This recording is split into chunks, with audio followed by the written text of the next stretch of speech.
Now, for our What in the World segment. President Cyril Ramaphosa's government in South Africa is facing a fierce debate over an age old problem: land. Specifically, who owns it and who doesn't.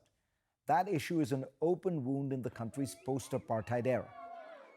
On the left, there are calls for the government to seize land held by white South Africans, putting serious pressure on President Ramaphosa's government. For white farmers, these calls for expropriation without compensation are familiar. They evoke the violence of government-mandated seizures of white-owned farms in neighboring Zimbabwe nearly 2 decades ago under Robert Mugabe. And for many, the debate stirs up fears that South Africa could fall to economic devastation like its neighbor to the north. Emotions about land reform run high and misinformation abounds. But here are the facts. Expropriation without compensation has happened before in South Africa. In 1913, the government passed the Natives Land Act. Back then, it grabbed 87% of arable land for whites and corralled black South Africans onto reserves where they had no individual ownership rights. Black livelihoods were destroyed. Today, not enough has changed. Of all the agricultural land owned by individuals across the country, 72% is owned by whites, who make up just 9% of the population. 4% of that land is owned by black South Africans, who make up 79% of the population. Nelson Mandela pledged that 30% of South African land held by whites would be distributed to poor black citizens after apartheid. But progress is painfully slow. It's not hard to see why. Land reform is disruptive in a Robin Hood sort of way. As The Economist notes, it involves the government grabbing land from the relatively well-off and doling it out to the poor. This often involves a fight. Take China.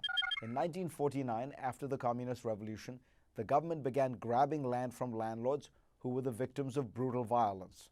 Almost half the country's arable land was distributed to 300 million people.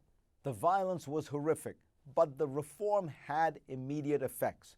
According to The Economist, grain output soared by as much as 70% in the decade following 1945. But revolution isn't always bloody. For instance, South Korea in the 1950s peacefully bought up private farms and distributed the land to tillers, minting 1.6 million small landowners. Taiwan also benefited from reforms around the same time. Scholars have often noted that good land reform policies help build a middle class that then helps democracy flourish. But let's return to Africa, specifically Zimbabwe. Robert Mugabe allowed unconscionable violence against white landowners. He doled out land to cronies, which caused deep economic suffering. The dominant narrative was that it was an unmitigated disaster.